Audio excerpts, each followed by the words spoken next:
இன்று எனக்கு கொஞ்சம் உடல்நிலை சரியில்லை. அப்போது என் அம்மா மாமியார் சொன்னாள், வா மகளே, உன்னை டாக்டரிடம் கூட்டிப் போகிறேன். டாக்டரிடம் நாங்கள் இருவரும் சென்றோம். அவர் என்னை டாக்டரிடம் கூட்டிக் கொண்டு போனார். டாக்டரிடம் சில டெஸ்டுகள் போட வேண்டும் என்றார். உங்களுக்கு அல்ட்ராசவுண்டு செய்ய வேண்டியிருக்கும். அதுவரை நான் எதுவும் சொல்ல முடியாது என்று டாக்டர் சொன்னார். கொஞ்ச நேரம் காத்திருந்தேன். என் அம்மா டாக்டர் அறையிலேயே உட்கார்ந்திருந்தாள். அவள் மிகவும் மகிழ்ச்சியாக இருந்தாள். ஆனால் பிறகு டாக்டர் என்னை வெளியே போகச் சொன்னார். அம்மா சொன்னாள், நான் உனக்காகவே வைத்திருக்கிறேன். ஆனால் நான் உள்ளேயே இருந்தேன். அதனால் அவளும் நீண்ட நேரம் காத்திருக்க வேண்டியிருந்தது. பிறகு அவள் என்னை உள்ளே அழைத்தாள். டாக்டர் முகத்தை கவனித்தேன். அது கருத்து போய் இருந்தது. தாயே, உங்களுக்கு சிறுவயதில் ஏதாவது காயம் பட்டதுண்டா என்று கேட்டார். இல்லை டாக்டர் சார், ஏன் இப்படி கேட்கிறீர்கள் என்றேன் நான். ஏனென்றால் உங்களுக்கு ஒரு மோசமான செய்தி சொல்ல வேண்டியிருக்கிறது என்றார் அவர்.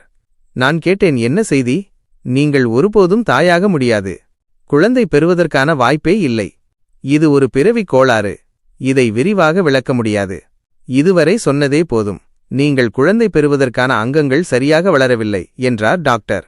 டாக்டர் சொன்னது கேட்டு என் மனதில் ஏதோ உடைந்து போன மாதிரி இருந்தது. இத்தனை பெரிய சோதனை என் முன் நிற்கும் என்று நான் நினைக்கவே இல்லை. நான் அங்கேயே உட்கார்ந்து அழ ஆரம்பித்தேன். கண்களில் இருந்து தாரை தாரையாக கண்ணீர் வழிந்தது. நான் என் காதலனான ஆசிஃபை விவாகம் செய்து கொண்டிருந்தேன். இப்போது என் மாமியாரின் நினைவு வந்தது.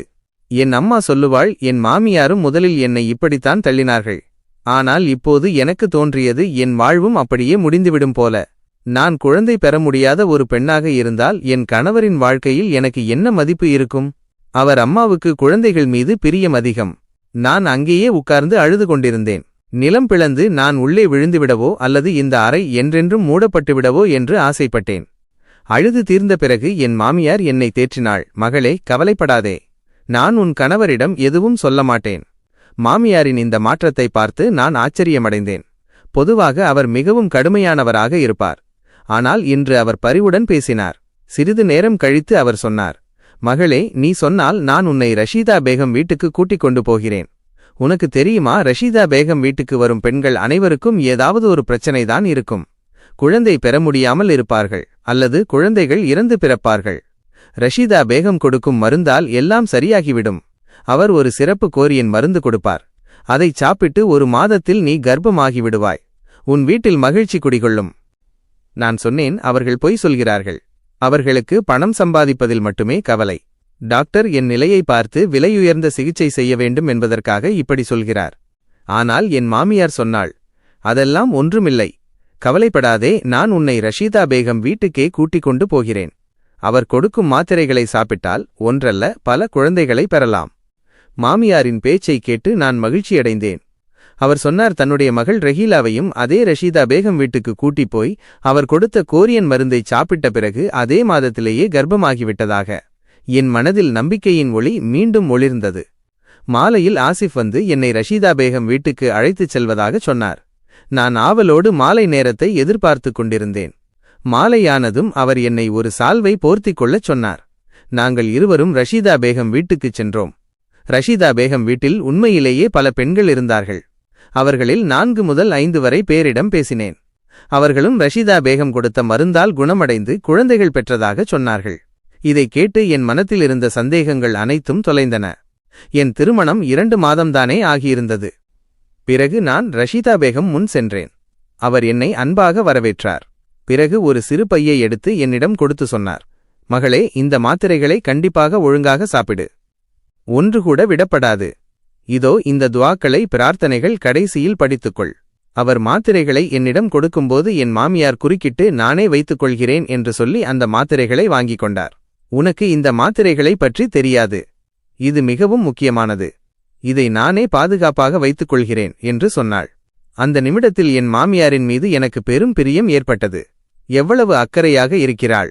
சில பெண்கள் தங்கள் மகன்களுக்கு 2வது திருமணம் செய்ய துடிப்பார்கள். தங்கள் மருமகளின் எந்த குறையையும் தாங்க மாட்டார்கள். ஆனால் என் மாமியார் என்னைத்தானே டாக்டரிடம் கூட்டிக் கொண்டு போயிருக்கிறாள். வீட்டுக்கு வந்ததும் என் மாமியார் என்னிடம் ஒரு சிறு டப்பா கொடுத்தாள். அதில் வெள்ளை நிறத்தில் சிறிய சிறிய மாத்திரைகள் இருந்தன. அவற்றின் எண்ணிக்கை 7. அவள் சொன்னாள், நான் தினமும் இரவில் உனக்கு ஒரு மாத்திரை கொடுப்பேன். நீ பாலுடன் அதை சாப்பிட்டுவிடு. எச்சரிக்கை, அதன் பிறகு படுக்கையிலிருந்து எழுந்திருக்கக்கூடாது. நேராக படுத்து தூங்கிவிடு. தெரியும்தானே மருந்தின் விளைவு ஏற்பட தூக்கம் அவசியம். சரி, புரிந்து கொண்டேன் என்று நான் தலையசைத்தேன். என் மாமியார் அறையிலிருந்து வெளியே சென்றார். நான் நினைத்து கொண்டேன், அல்லாஹ் எனக்கு எவ்வளவு கருணை காட்டியிருக்கிறார். இவர் நிஜமாகவே ஒரு அம்மா போல் இருக்கிறாரே. சிறிது நேரம் கழித்து ஆசிஃப் வந்தார். நான் இந்த விஷயத்தை அவரிடம் சொல்லவில்லை. அவரும் எதுவும் பேசவில்லை. அவருக்கு என் நிலை பற்றி எதுவும் தெரியாதது போல இருந்தது. ஆனால் நான் தாயாக முடியாது என்று தெரிந்தபோது அவர் முகத்தில் ஏமாற்றத்தை நான் பார்த்தேன். அன்று இரவே நான் ஒரு வெள்ளை மாத்திரையை வாயில் போட்டுக்கொண்டேன். மாத்திரை வாயில் போட்ட உடனேயே என் உடல்நிலை குன்றியது. நான் ஏதோ விஷப்பொருளை விழுங்கிவிட்ட மாதிரி இருந்தது. ஆனால் என் குழந்தைக்காக இத்தனையாவது செய்ய வேண்டும் என்று நினைத்து மிகவும் சிரமப்பட்டு அந்த மாத்திரையை விழுங்கினேன். இப்போது காத்திருப்பது மட்டும்தான். இந்த கஷ்ட நேரம் கடந்து நான் என் கணவருக்கு நல்ல செய்தி சொல்ல எப்போது வாய்ப்பு கிடைக்கும் என்று. அடுத்த 2 முதல் 3 வரை நாட்கள் சரியாக கடந்தன. ஆனால் நான் ஒரு விஷயத்தால் மிகவும் குழப்பமாக இருந்தேன். நான் காலையில் எழுந்தால் என் சட்டையில் கருப்பு நிற கரைகள் இருப்பதை கண்டேன். அந்த கரைகள் எப்படி வந்தன என்று புரியவில்லை. இதனால் தவிர என் தலை கனமாக இருக்கும், முழு உடலிலும் வலி இருக்கும். இந்த விஷயம் என்னை மிகவும் குழப்பத்தில் ஆழ்த்தியது. ஆனால் நான் என் மாமியாரிடம் எதுவும் சொல்லவில்லை.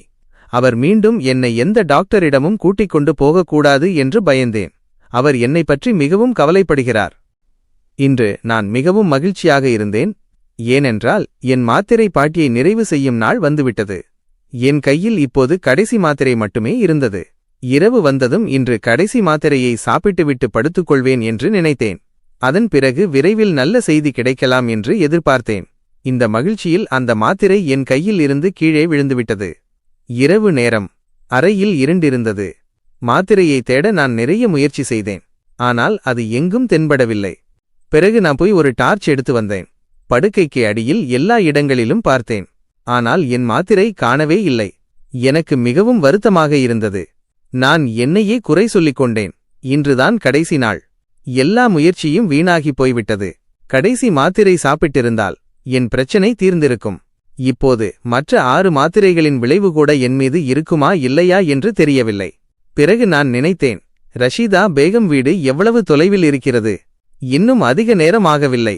காலை 7 மணிக்குள் நான் அவர் வீட்டுக்குச் சென்று விடுவேன். கிராமத்து மக்கள் அனைவரும் அதிகாலையில் எழுந்து விடுவார்கள். காலையிலேயே அவரிடம் இருந்து மற்றொரு மாத்திரை வாங்கிக் கொள்வேன். அப்படியானால் மீதமுள்ள மாத்திரைகளின் விளைவு தொடரும். இதை நினைத்துக்கொண்டு நான் தூங்க முயற்சித்தேன். காலையில் விரைவில் எழுந்திருப்பேன். ரஷீதா பேகம் வீட்டுக்குச் செல்வேன். ஆனால் அந்த அவசியம் ஏற்படவே இல்லை. நான் படுக்கையில் படுத்து 10 நிமிடங்கள் கூட ஆகவில்லை, என் மாமியார் அறைக்குள் நுழைந்தார். நான் தூங்குவது போல் பாசாங்கு செய்தேன். நான் மாத்திரை சாப்பிடவில்லை என்று அவர் எண்ணக்கூடாது என்று பயந்தேன். இந்த நேரத்தில் எனக்கு அடிக்கடி தூக்கம் வரும். நான் நினைத்துக் கொண்டிருந்தேன், அவர் என்னை பார்த்துவிட்டு அறையை விட்டு வெளியேறிவிடுவார். ஆனால் அப்படி நடக்கவில்லை. அவர் என் அறையிலேயே இருந்தார். சிறிது நேரம் கழித்து ஒரு பழக்கமான வாசனை என் மூக்கை தொட்டது. அகில் சாம்பிராணி வாசனை. அவர் கையில் அகிலை வைத்திருந்தார். நான் தொடர்ந்து தூங்குவது போல் பாசாங்கு செய்தேன், அவருக்கு சந்தேகம் வரக்கூடாது என்று. ஆனால் அவர் அந்த அகிலின் சாம்பலை என் தலையிலும் என் வயிற்றிலும் தூவ ஆரம்பித்தபோது நான் சும்மா இருக்க முடியவில்லை. சூடான சாம்பல் என் உடையில் விழுந்தது. எனக்கு சுட்டது போல் இருந்தது.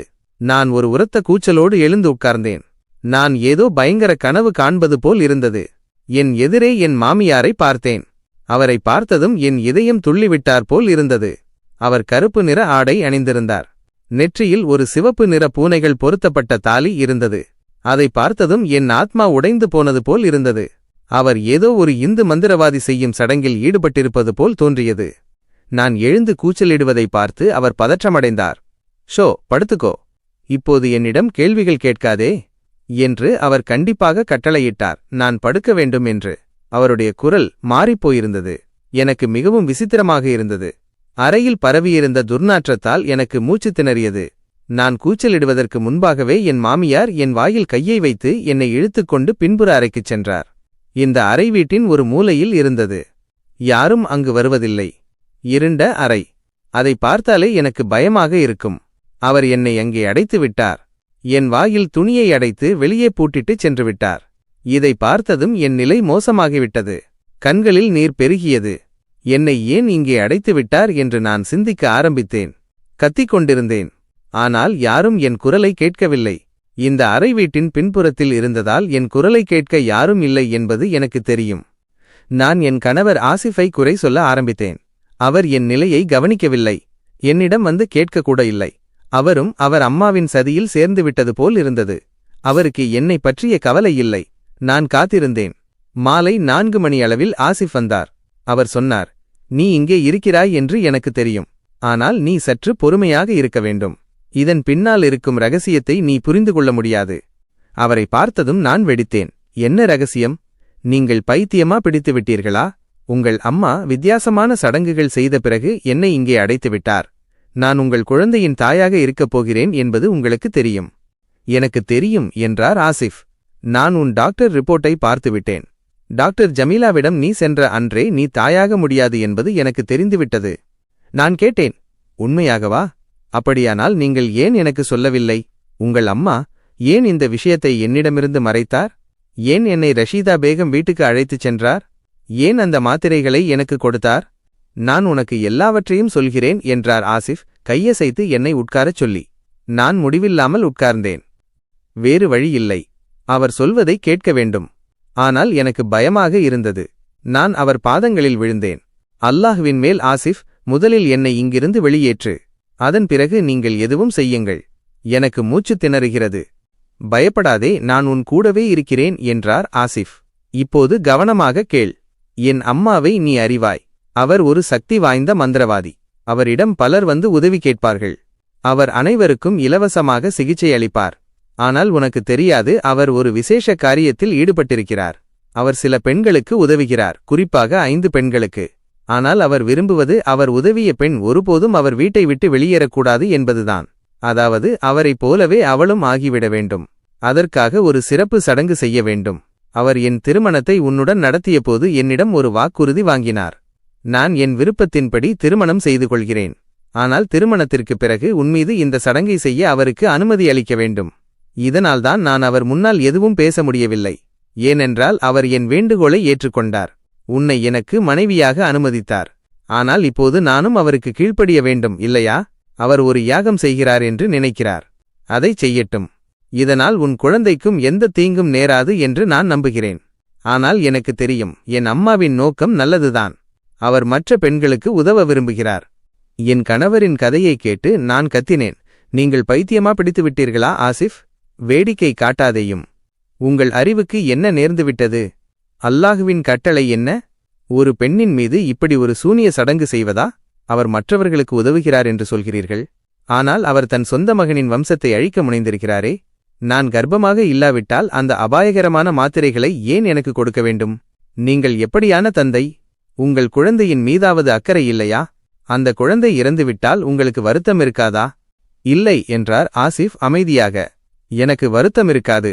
அல்லாஹ் ஒன்றை கொடுத்தால் மற்றொன்றையும் கொடுப்பார். நீ பொறுமையாக இரு. எப்படியும் இது உன் முதல் மாதம்தானே? இந்த உலகில் வந்த குழந்தை எது? நான் சொன்னேன், ஆசிஃப், நான் எதுவும் புரிந்து கொள்ளவில்லை. குழந்தை உலகிற்கு வரவில்லை என்றால் அதன் அர்த்தம் நீங்கள் உங்கள் கைகளாலேயே அதை கொன்றுவிடுவீர்கள் என்பதா? குறைந்தபட்சம் இதை நீங்கள் புரிந்து கொள்ள வேண்டும். உங்கள் அம்மா செய்வது முற்றிலும் தவறானது. என் குழந்தையை யாரும் தொட அனுமதிக்க மாட்டேன். நீங்கள் செய்ய வேண்டியதை செய்யுங்கள். நான் உங்கள் அம்மாவின் பலியாட்டுக்கு ஆடாக மாட்டேன் என்று கோபத்தோடு சொன்னேன். ஆசிஃப் என்னை அந்த அறையில் பூட்டிவிட்டு அவரும் சென்றுவிட்டார். இந்த காட்டு மிராண்டித்தனத்தை பார்த்து நான் அதிர்ச்சியடைந்தேன். அவர் இவ்வளவு கல் இதயம் கொண்டவராக இருப்பார் என்று நான் நினைத்ததே இல்லை. 2 முதல் 3 வரை மணி நேரம் கழித்து அவர் மீண்டும் வந்து என்னிடம் அதே விஷயத்தை விளக்க முயன்றார். அம்மாவை சடங்கு செய்யவிடு. அவர் அனைவரின் நன்மைக்காகச் செய்கிறார். அதன் பிறகு நீ விரும்பியதைச் செய். நான் உன் ஒவ்வொரு வார்த்தையையும் கேட்பேன். ஆனால் அல்லாஹுவின் மேல் என்னை அம்மாவின் முன்னால் வெட்கப்பட வைக்காதே. ஆசிஃப் அலி என்னுடைய முன்னால் கைகளை கூப்பிக் கொண்டார். ஆனால் ஒரு தாயின் குழந்தை மீதான அன்பு எதனையும் விட முக்கியமானது. இல்லை ஆசிஃப், நீங்கள் என்ன சொன்னாலும் என் குழந்தையின் கழுத்தை நான் வெட்டிக் கொள்ள மாட்டேன். உங்கள் அம்மாவிடம் சொல்லுங்கள், நான் உயிரோடு இருக்கும் வரை இந்த சடங்கை நடத்த அனுமதிக்க மாட்டேன். கோபத்தில் நான் கத்தினேன். ஆசிஃப் ஒரு கல்லாக மாறி என்னை பார்த்து கொண்டிருந்தார். அவர் என் குழந்தை மீது நான் கொண்டுள்ள அன்பை உணர்ந்ததாக தோன்றியது. அவர் முகத்தில் வருத்தம் தெரிந்தது. அவர் வெட்கப்படுகிறார் என்பதும் தன் அம்மாவிடம் மாட்டிக்கொண்டார் என்பதும் தெளிவாக தெரிந்தது. அதே நேரத்தில் அவர் எழுந்து வெளியே சென்றார். நான் ஒரு பெரும் மூச்சு விட்டேன்.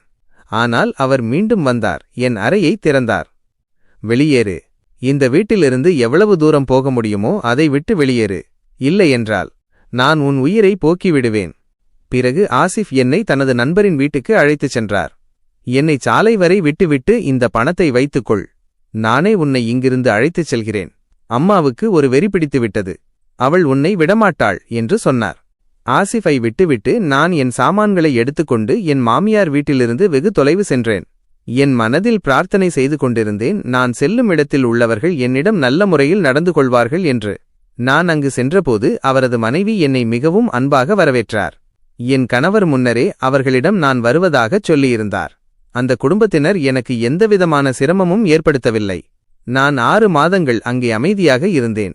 இந்த காலகட்டத்தில் ஆசிஃப் என் செய்தியை எடுக்கவே இல்லை. என் நம்பிக்கை சிதைந்து கொண்டிருந்தது. அவர் ஒருபோதும் திரும்பி வரமாட்டார் போல் தோன்றியது. ஆனால் ஒரு நாள் அவர்கள் என்னிடம் சொன்னார்கள், என் கணவர் என்னை அழைத்துச் செல்ல வருகிறார் என்று. நான் மகிழ்ச்சியால் துள்ளி குதித்தேன். என் கடைசி மாதம் நடந்து கொண்டிருந்தது. இந்த நாட்களில் ஒரு பெண்ணுக்கு அவள் கணவரின் தேவை இருக்கும். அவள் தன் துயரத்தை பகிர்ந்து கொள்வாள். தன் வலியின் துணையாக அவரை உருவாக்குவாள். ஆசிஃப் வந்தபோது அவர் முகத்தில் கவலை இருந்தது. அவர் பல வருடங்கள் வயதானவராக தோன்றினார். வந்தவுடன் என் முன்னால் கைகூப்பினார். என்னை மன்னித்துவிடு. அல்லாஹ்வின் மேல் என் அம்மாவையும் மன்னித்துவிடு. அவர் கண்ணீர் விட்டுக் கொண்டிருந்தார். என்ன நடந்தது என்று நான் கேட்டேன். அப்போது ஆசிஃப் என்னிடம் சொன்னார், அம்மா தனது செயலுக்கு தண்டனை பெற்றுவிட்டார். அவருக்கு நடந்தது அவரை முற்றிலுமாக அழித்துவிட்டது. அவர் விசித்திரமான விஷயங்களை பேசுகிறார். மக்கள் அவரை பார்த்து சிரிக்கிறார்கள். அவர் வாழ்க்கையின் போராட்டத்தில் தோல்வியடைந்து விட்டார். இந்த வார்த்தைகள் என்னை அதிர்ச்சியடையச் செய்தன. என் கணவரின் வார்த்தைகளை கேட்டு நான் என் மாமியாரை மன்னித்துவிட்டேன். மன்னிப்பதற்கு முடியாத ஒரு குற்றமாக இருந்தாலும் வாழ்க்கையின் கடைசி நாட்களில் நான் முழுமையாக அவரை கவனித்துக் கொண்டேன். அவர் திரும்ப திரும்ப மன்னிப்பு கேட்டுக்கொண்டிருந்தார். ஆனால் அவர் எத்தனை பேரின் இதயத்தை நோகடித்திருக்கிறாரோ அவரது மரணம் மிகவும் வேதனையாக இருந்தது. மது நிறைவில் அவரது கழுத்து ஒரு கொள்கலனில் சிக்கியது போல் இருந்தது. இந்த நிலையை பார்த்ததும் எனக்கு வருத்தமாக இருந்தது. நான் மனதில் உறுதி செய்து கொண்டேன், நான் என் வாழ்நாளில் ஒருபோதும் எந்த மனிதனின் இதயத்தையும் நோகடிக்க மாட்டேன். நான் ஒருபோதும் சூனிய சடங்குகள் செய்ய மாட்டேன். வாழ்க்கையில் ஏமாற்றத்தின் மேகங்கள் சூழ்ந்தாலும் நான் கடவுளிடமிருந்து நம்பிக்கையை இழக்க மாட்டேன்.